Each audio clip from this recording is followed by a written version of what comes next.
Hello everyone, it's Mr. Wolfe here, and in this video I'm going to be explaining type 2 diabetes. So remember, our body wants to maintain homeostasis of blood glucose levels for the purposes of our model. That's going to be 4 glucose molecules here. And let's say you eat a delicious Chipotle burrito, and it's going to go into the small intestines. Your small intestines are going to break it down into individual glucose molecules, and that glucose is going to go into your bloodstream.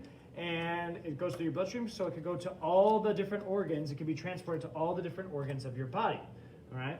However, it needs a little bit of help to do that because you're normally going to secrete insulin, right? And if you have type 2 diabetes, you could secrete insulin, all right? So your pancreas senses that there's high blood glucose.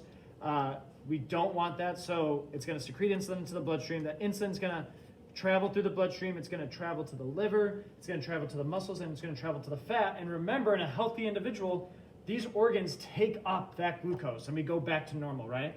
But if you have type 2 diabetes, all right, it's usually from just having chronic, when I say chronic, you've just had very high blood glucose for years and years and years and years. It starts to take a toll on these organs, all right, where they just don't listen to the insulin as well as they used to. And if they're not, even though the insulin's going to these cells, they're not really listening to that insulin. And so the glucose just kind of remains in the blood, all right? All right, and by glucose remaining in the blood, that's gonna cause, again, damage to many organs such as your heart, kidneys, eyes, and feet, all right? So again, if you have type 2 diabetes, you can secrete insulin, but the cells that are supposed to listen to insulin don't. As a result, you still have these really high blood glucose levels.